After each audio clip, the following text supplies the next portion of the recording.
if we needed to narrow eligibility, then what we are looking at is currently children have to be about 15% delayed, and what we'd move to is that a child would have to have a 25 to 33% delay. And is that a good thing or a bad thing? Well, that's not a good thing. And why not? Well, because we would have to wait until a child's delay was greater, and in some cases the children might age out of the 0 to 3 population. I think as a state, we miss a golden opportunity to intervene when children are young and when early intervention is most effective. And these children will go on to the education system and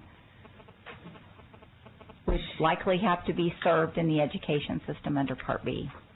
So this is not a situation where a delay works well. It seems like if we can fund it now, we need to fund it now. And I would join with Representative McCronover in doing everything we can to fund it now, because it is certainly raining. It's one of those deals where most likely you're going to need to give these infants services either before age 3 or after age 3, and it'll be too late. Right. So I mean, it's harder. I agree with you, Myra. I think it's a very important program, and should be a high priority. And I think Chairman Turner, that's why we have it as number one, and why Representative Eiland basically endorses that being the number one priority to be funded in the event that we can find the funds for it. But looking for $56 million more out there at the expense of other things. We can find it. The question is, do we have the will to find it? Well, we can find it. We can find it, and the question of will comes into where are you taking it from, and that is the rainy day fund. The city has a savings, which at this point we don't have. Now, I perhaps agree with you that there are other sources of funding, but why are we delaying utilizing the rainy day fund? Why are we going through this when we're hearing about these kids that need it? Nursing homes about to be closed. Why? What is the delay? My sense on this, and we went into this bill looking at in terms of what we had available to us, was to. If you're going to find $56 million, then tell me where you're going to take it from. We've already zeroed out autism. We're going to take it from the rainy day fund.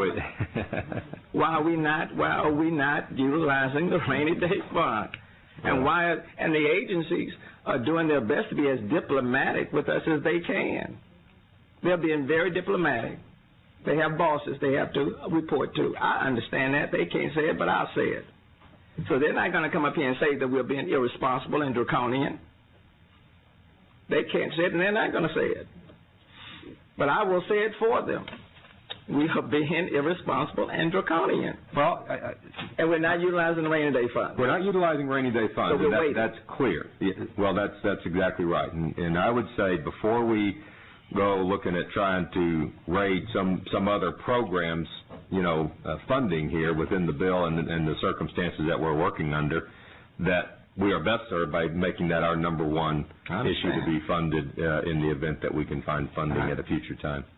I'm just trying to contain myself. I'm trying to help you. Please help me, because it's hard. But anyway.